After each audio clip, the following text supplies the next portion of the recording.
बिस्मिल्लाहिर्रहमानिर्रहीम। अस्सलामुअलैकुम। Muzammil voice official में खुश आमदीद। मेरा नाम मुराद था और गुजरात के गांव का रिहायशी था। नौकरी की गर्ज से मैं लाहौर आ गया था और कोई हुनर ना होने की वजह से सड़कों पर मारा मारा फिर रहा था कि जब मेरे एक दोस्त ने मुझ पर रहम खाया और मुझे गाड़ी चलाना सिखा दी। इस दोस्त की बदौलत मुझे एक बंगले में ड्राइवर की नौकरी मिल गई। घर में सिर्फ मालिक मालकन और इनकी बेटी थी। जब मेरे दोस्त ने मेरी जिम्मेदारी ली तो मालिक ने मुझे अपनी बेटी की गाड़ी पर ड्राइवर रख लिया। मालिक की बेटी एक बड़े कॉलेज में पढ़ती थी और मैं इसकी गाड़ी चलाया करता था। रोज सुबह इसे कॉलेज छोड़ता और वापसी में कॉलेज से लेकर बंगले में पहुंचाता। अक्सर वो शाम में अपने दोस्तों की तरफ निकल जाती तो मैं भी इसे लाने ले जाने का काम करता। एक गांव वाला होने की वजह से मैं इज्जत के मामले में बहुत ज्यादा हसास था। मैंने कभी नजर उठाकर मालिक की बेटी की तरफ नहीं देखा था। मालिक की बेटी का नाम किंजा था और वो एक हसीन लड़की थी, लेकिन मैं हमेशा ही नजर झुकाकर इससे बात करता। मेरे लिए तो मेरे मालिक और मालकन काबिल एहतराम लोग थे, जिन्होंने मुझे काम देकर मेरी मुश्किल आसान कर दी थी। मैं मालकन और मालिक से बहुत ज्यादा अकीदत रखता था क्योंकि वो दोनों ही बहुत नेक थे। किंजा यही रास्ते में मुझसे बातें करती और बहुत सारी बातें मुझे बताती, लेकिन मैं सवाए सर हिलाने के और कोई जवाब ना देता।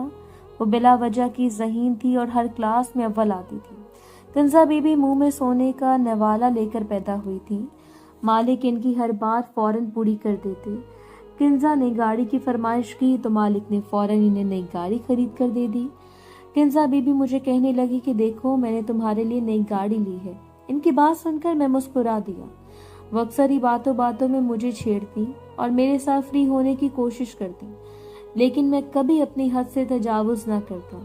किंजा बीबी जब भी खरीदारी पर जाती तो वो मेरे लिए भी कुछ न कुछ जरूर लेकर आती।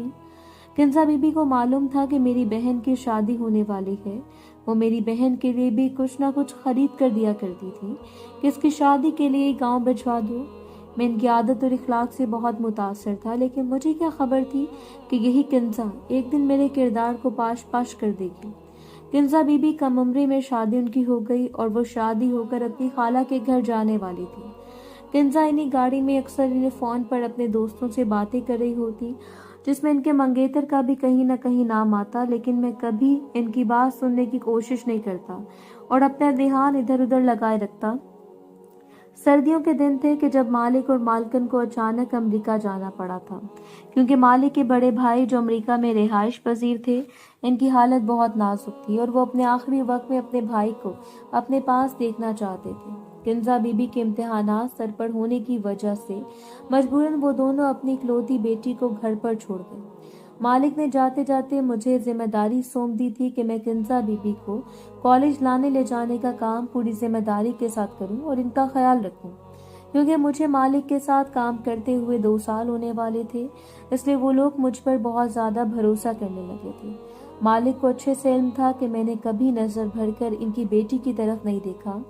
मालिक और मालकन 2 महीने के लिए अमेरिका चले गए और मैं इनके पीछे पूरी ईमानदारी के साथ अपनी जिम्मेदारी निभाने लगा। कुछ अरसे बाद मेरी छोटी बहन की शादी थी और इसलिए मुझे बहुत ज्यादा पैसों की जरूरत थी। मैं किंजा बेटी को कॉलेज छोड़कर करीब ही एक मैकेनिक की दुकान पर चला जाता और वहां बैठकर काम सीखता ताकि फारिग वक्त में ये काम भी कर सकूं। मालिक के पास से 8 बजे मेरी छुट्टी हो जाया करती थी और मैं चाहता था कि इसके बाद मैकेनिक की दुकान पर बैठकर काम करूं, ताकि जल्द से जल्द मेरे पास इतने पैसे जमा हो जाएं कि मैं अपनी बहन की शादी के लिए गांव भिजवा सकूं। जितना अरसा मालिक मौजूद नहीं थे, मुझे काम से जल्दी फरागत मिल जाया करती थी, क्योंकि किंजा बीबी ज्यादातर घर में रहा करती थी। देखते ही देखते 1 महीने का अरसा गुजर गया और मालिक के बड़े भाई अपनी जिंदगी की बाजी हार गए। इस रात ही मेरे पास किंजा बीबी का फोन आया कि इनकी तबीयत कुछ ठीक नहीं है और मैं इनके पास आ जाऊं, शायद इन्हें डॉक्टर के पास जाना पड़े। बीबी जी की इस बात सुनकर मैं परेशान हो गया। रात के इस पहर मेरे बंगले के अंदर जाना कुछ मुनासिब नहीं था, लेकिन मालिक की हालत में भी जी को अकेला मैं इनको नहीं छोड़ सकता था, जबकि वो अपने ताया की मौत के गम में थी। पूरी रात मैं इनके साथ रहा और इनका ख्याल रखता रहा। वो शदीद बुखार में तप रही थी और सारी गुनूदगी में रही थी। सारी रात को इनके पास बैठा रहा और सुबह तक इनकी हालत कुछ बेहतर हुई तो मैं वापस अपने क्वार्टर में चला गया। वक्त तेजी से गुजरता रहा और इस दिन के बाद से किंजा बीबी की तबीयत कुछ ठीक नहीं रहने लगी और बहुत ज्यादा खोई खोई सी रहने लगी। مجھے لگا شاید وہ اپنے ماں باپ کی جدائی میں پریشان ہو گئی ہیں، لیکن مجھے کیا خبر تھی کہ دراصل حقیقت کیا ہے۔ مالک نے مزید 1 مہینہ اور اپنے بھائی کے بچوں کے پاس گزارا اور پورے 2 مہینے بعد وہ دونوں گھر واپس آئے تو میں نے دیکھ کر بہت خوش ہوا، لیکن اس وقت میرے قدموں تلے زمین نکل گئی جب مالک نے پاس پڑا ڈنڈا اٹھا کر مجھے بری طرح پیٹنا شروع کر دیا۔ وہ مجھے گندی گالیاں دیتے جا رہے تھے اور مارتے جا رہے تھے۔ مجھے سمجھ نہیں آ رہا تھا کہ مجھ سے ایسی کون سی غلطی ہو گئی جو مالک اس قدر غصہ ہے کہ میری بات بھی سننے کو تیار نہیں۔ اور جب مجھے پوری بات پتہ چلی تو ایسے لگا جیسے کسی نے میرے قدموں تلے زمین کھینچ لی ہے۔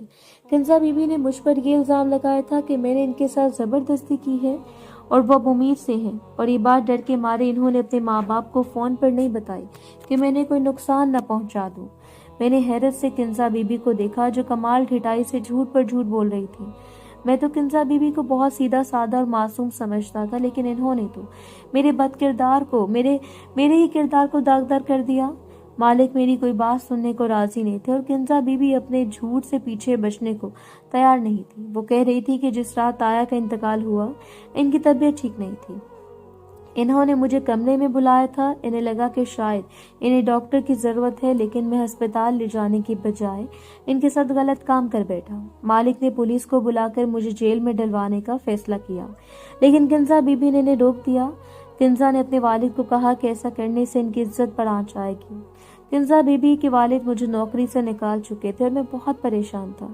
میرے پاس کرنے کے لیے کوئی کام نہیں تھا اور اتنی جلدی مجھے دوسری نوکری بھی نہیں مل رہی تھی، جبکہ میری بہن کی شادی سربڑ آ گئی تھی۔ میں مالک کے دیے ہوئے سرونٹ کوارٹر میں رہتا تھا اور اب میرے پاس رہنے کے لیے بھی کوئی جگہ نہیں تھی، اس لیے میں مجبور ہو کر دوبارہ مالک کے در پر گیا اور انہیں اپنی بے گناہی کا یقین دلانا چاہا، لیکن مالک نے میرے سامنے ایسی شرط رکھی کہ میرے ہوش اڑ گئے۔ مالک نے مجھ سے کہا کہ تمہیں کنزا سے کچھ مہینے کے لیے شادی کرنی ہوگی، جب بچے کی پیدائش ہو جائے تو پھر تم اسے چھوڑ کر چلے جانا۔ ہم نے بچہ ضائع کروانے کی بہت کوشش کی، لیکن سب ڈاکٹروں نے یہی کہا کہ اس عمل میں کنزا کی موت ہو سکتی ہے اور میں اپنی اکلوتی بیٹی کو کھونا نہیں چاہتا۔ کنزا کا منگیتر بھی اسے چھوڑ کر چلا گیا ہے اور اس سے پہلے کہ زمانے میں ہماری بدنامی ہو، ہم کنزا کو تمہارے ساتھ رخصت کر دیں گے اور تم اسے اپنے ساتھ اپنے گاؤں لے جانا۔ جب بچے کی پیدائش ہو جائے گی تو اس کے بعد ہم کنزا کو واپس لے لیں گے۔ میں جانتا تھا کہ بچہ میرا نہیں ہے اور کنزا نے جھوٹ بولا ہے، لیکن اس کے باوجود میں اس پر راضی ہو گیا تھا کیونکہ مجھے اپنی بہن کی شادی کے لیے پیسوں کی ضرورت تھی اور اتنے پیسے مجھے صرف مالک ہی دے سکتے تھے۔ اس لیے میں نے کنزا سے شادی کرنے کی حامی بھر لی اور اس کے ساتھ نکاح کر کے اسے گاؤں لے آیا۔ کنزا بہت خاموش تھی۔ میں نے گاؤں پہنچنے تک سارا راستہ اس سے کوئی بات نہ کی۔ نکاح کے فوراً بعد میں ہم دونوں گاڑی کے ذریعے گاؤں آ گئے۔ میری ماں اور گھر والے اکثر کنزا کو دیکھ کر حیران رہ گئے۔ جب میں نے اپنی ماں کو بتایا کہ میں نے شادی کر لی ہے تو میری ماں حیران رہ گئی اور کہنے لگی کہ اتنی بڑی بات تو نے مجھے بتائی کیوں نہیں؟ تیری شادی کو لے کر میرے کتنے ارمان تھے۔ لیکن پھر کنزا کی موجودگی کو محسوس کرتے ہوئے میری ماں خاموش ہو گئی اور کنزا کو پیار کرنے لگی۔ کنزا بہت خوبصورت تھی۔ اتنی پیاری اور کم عمر بہو دیکھ کر میری ماں کی ساری شکایتیں دور ہو گئیں اور وہ کنزا کو میرے کمرے میں لے گئی اور اسے گاؤں کی عورتوں کی طرح سجانے لگی۔ میں بہن کی شادی کے انتظامات دیکھنے لگا اور شام ڈھلے جب کمرے میں آیا تو کنزا دلہن کے روپ میں میرے بستر پر بیٹھی ہوئی تھی۔ اسے دیکھ کر میں ششدر رہ گیا۔ وہ کوئی حور پری معلوم ہوتی تھی۔ پہلی نظر میں ہی میں اپنی بیوی پر دل ہار بیٹھا، لیکن میں اسے کیسے بھول سکتا تھا کہ میری اسی بیوی نے مجھے کس قدر بد کردار ثابت کیا ہے۔ میں اس کے قریب بیڈ پر آ کر بیٹھا تو وہ خوف کے مارے لرزنے لگی۔ وہ اچھے سے جانتی تھی کہ اس نے مجھے کس طرح شادی کی ہے۔ میں اس سے پہلے کہ اس سے کچھ کہتا وہ خود ہی رونے لگی اور میرے قدموں میں بیٹھ گئی۔ اس کے آنسو میرے دل پر گر رہے تھے کیونکہ میں نے اسے ہمیشہ بہت مخلص اور اچھا پایا تھا۔ کنزا روتے ہوئے مجھ سے کہنے لگی کہ اس نے جو الزام مجھ پر لگایا ہے اس کے لیے شرمندہ ہے اور اسے اپنی غلطی کا پوری طرح احساس ہے، لیکن یہ سب کچھ اس نے مجھے بدنام کرنے کے لیے نہیں کیا بلکہ بہت مجبوری میں کیا ہے۔ میں نے قہر برساتی نگاہوں سے کنزا کو دیکھا اور اسے صاف لفظوں میں کہہ دیا کہ تم نے کتنی مجبوری میں ہی صحیح یہ سب کیوں نہ کیا ہو، لیکن تمہاری اس عمل سے میری عزت دو کوڑی کی بھی نہیں رہی۔ تم اپنے گناہ کو میرے ساتھ تھوپ کر سرخرو ہو گئی اور میں بے گناہ ہوتے ہوئے بھی اپنی مالک کی نظروں میں گر گیا۔ میں چاہ کر بھی تمہیں کبھی معاف نہیں کر پاؤں گا، لیکن میں اتنا کمزور نہیں ہوں کہ اپنے نکاح میں آئی عورت کے ساتھ کوئی زیادتی کروں گا۔ اس لیے تم اس کمرے میں آسانی سے رہ سکتی ہو، تمہیں کسی چیز کی کوئی تکلیف نہیں ہوگی اور جب تم اپنے گناہ کو اس دنیا میں لے آؤ گی تو یہاں سے جانے پر بھی آزاد ہوگی۔ मैं खुद तुम्हें तुम्हारी औलाद के साथ तुम्हारे घर छोड़ आऊंगा। मैं किंजा को अपने कदमों से उठाकर बेड पर बैठाते हुए कमरे से बाहर निकलने लगा। जब किंजा के लफ्जों ने मेरे कदमों को जंजीर कर दिया, वो कहने लगी, मैंने कोई गुनाह नहीं किया जिसकी पैदाइश तक मुझे यहाँ इंतजार करना पड़े। ना ही मैं आपको आपके मालिक की नजरों में गिराया, बल्कि आपके मालिक तो आपसे बहुत मोहब्बत करते हैं और वो आप पर सबसे ज्यादा भरोसा करते हैं, और इसीलिए आपके मालिक ने अपनी जिंदगी की सबसे कीमती चीज आपको सौंप दी है और मुझे हुक्म दिया था कि मैं शादी के बाद आपको सारी हकीकत बता दूं। किंजा की बातों ने मुझे हैरान कर दिया। मैं पलटकर किंजा का चेहरा देखने लगा, जहां मासूमियत छाई हुई थी। वो इस वक्त एक 18 साल की मासूम सी लड़की थी, जो न जाने किन हालात में गुजारा कर रही थी। किंजा कहने लगी, वो हामला नहीं है, बल्कि इसके वालिद ने मुझे झूठ कहा है, और इसके वालिद ने बहुत मजबूरी में कहा है, क्योंकि वो अपनी बेटी की जान बचाना चाहते थे। किंजा ने मेरे करीब आकर मेरा हाथ अपने हाथों में थाम लिया और मुझे अपने साथ बेड पर लेकर बैठ गई। किंजा बहुत धीमे लहजे में मुझे अपनी सच्चाई बता रही थी और मैं गुमसुम सा इसकी बात सुन रहा था। किंजा कहने लगी, इसकी खाला ने बचपन से अपनी बेटी के लिए इसका रिश्ता मांग रखा था, और किंजा के वालिद ने अपनी साली का रिश्ता मांग रखा था, और किंजा के वालिद ने अपनी साली की अच्छी आदत देखकर किंजा का रिश्ता अपनी बीवी के भांजे से लेकर दिया था। लेकिन वक्त गुजरने के साथ साथ किंजा के वालिद को अपनी गलती का एहसास हुआ, क्योंकि किंजा का मंगेतर अहमद माँ बाप का इकलौता बेटा होने की वजह से बहुत ज्यादा बिगड़ चुका था। इसके पास ना ही पैसे की कमी थी और ना ही कोई रोक टोक करने वाला था। अहमद की वालदा कभी भी अपने बेटे को गलत बात पर ना टोकती, और जैसे जैसे अहमद की उम्र की सीढ़ियां वो तय करता रहा, वो मजीद अयाश होता जा रहा था। किंजा बताने लगी कि जिन दिनों इसके माँ बाप अमेरिका के हुए थे, तो अहमद ने कई दफ़ा इसके साथ बदतमीजी करने की कोशिश की, और एक दफ़ा वो शराब के नशे में धुत घर आया और किंजा पर तशद्दुद करना चाहा, लेकिन इसने खुद को कमरे में बंद कर लिया और बचा लिया। और जिस रात इसके ताया का इंतकाल हुआ, इससे एक शाम पहले भी अहमद ने अपने दोस्तों के साथ मिलकर किंजा को हरासा करने की कोशिश की, और इसी खौफ से वो बुखार में मुब्तला हो गई। इसे समझ नहीं आ रहा था कि वो अपने बचाव के लिए क्या करे, क्योंकि इसे खौफ था कि अहमद इसके लिए अकेलेपन का फायदा उठाकर दोबारा घर में दाखिल हो सकता है। इसलिए इसने सारी रात मुझे अपने कमरे में बिठाए रखा। वो अहमद से कहीं ज्यादा मेरे किरदार पर भरोसा करती थी। अपने माँ बाप के वापस आते ही इसने एक एक बात अपने बाप को बताई। किंजा के बाप ने अहमद की माँ से बात की कि वो अपने बेटे को समझाएं कि जब किंजा से शादी करनी है तो इस तरह की हरकतें करने की क्या जरूरत है। लेकिन अहमद की माँ ने कहकर बात खत्म कर दी कि अहमद नौजवान खून है और जज्बात में आकर जोश मारता है। बच्चे हैं, थोड़ी बहुत मस्तियां तो करते हैं। किंजा क्यों इतने पुराने ख्यालात की मालिक है कि अपने मंगेतर के साथ कुछ वक्त भी नहीं गुजार सकती। किंजा कहने लगी कि जब अब्बा को एहसास हुआ कि इन्होंने कितना बड़ा गलत फैसला किया है, क्योंकि अहमद के इतने ज्यादा बिगड़ने के पीछे कोई और नहीं बल्कि इसकी अपनी माँ थी, तो वो शादी के बाद भी ऐसी घटिया हरकतें कर सकता है। मेरे बाप ने जैसे ही अहमद के साथ मेरा रिश्ता खत्म करने की बात की, तो अहमद धमकियों पर उतर आया और इसे साफ साफ लफ्जों में कहा कि वो मुझे किसी सूरत नहीं बख्शेगा। अब्बा मुझे लेकर बहुत ज्यादा परेशान थे कि जब इन्हें लाउंज के शीशे के पार तुम गाड़ी साफ करते दिखाई दिए। मैंने अब्बा को यह भी बताया था कि ताया के इंतकाल वाली रात तुमने सारी रात बैठकर मेरी हिफाजत की थी। अब्बा को अंदाजा हो गया था कि तुम एक पुख्ता किरदार के मालिक हो, इसलिए अब्बा ने फैसला किया कि वो तुमसे मेरी शादी करवा दें और अहमद से फौरी तौर पर छुटकारा हासिल कर लें। लेकिन अहमद ये शादी इतनी आसानी से नहीं होने दे सकता था, इसलिए अब्बा ने खाला को ये बात बताई कि तुमने मेरी इज्जत पर हमला किया है और अब मैं उम्मीद से हूँ। खाला ने खुद ये रिश्ता तोड़ दिया, क्योंकि वो इज्जतदार लोग ऐसी लड़की को बहू नहीं बना सकते थे जो शादी से पहले हामला हो चुकी हो। अब्बा तुम्हें पहले रोज सारी हकीकत बता देना चाहते थे, लेकिन अब्बा को डर था कि अगर तुमने शादी से मना कर दिया तो वो क्या करेंगे। इसलिए अब्बा ने जानबूझकर तुम्हें देखते ही मारना शुरू किया और तुम पर गलत इल्जाम लगाया और तुम्हें नौकरी से निकाल दिया, क्योंकि अब्बा जानते थे कि तुम्हें पैसों की बहुत जरूरत है। अब्बा को यकीन था कि तुम खुद ही पलट कर वापस आओगे तो शादी की वो शर्त रख देंगे। अब्बा का मंसूबा कामयाब हो गया और जब तुम्हें शहर में कोई ठिकाना ना मिला तो तुम खुद अब्बा के दर पर चले आए और अब्बा ने शादी की बात रखकर अपना मसला हल कर लिया। और अब्बा ने मुझे रुखसत करके इसलिए तुम्हारे साथ गांव भेज दिया ताकि इनका बेटा हमें कोई नुकसान न पहुंचा सके। अब्बा जानते थे कि तुम एक बड़े ज़र्फ के मालिक हो और सारी सच्चाई जानने के बाद तुम मुझे कबूल कर लोगे।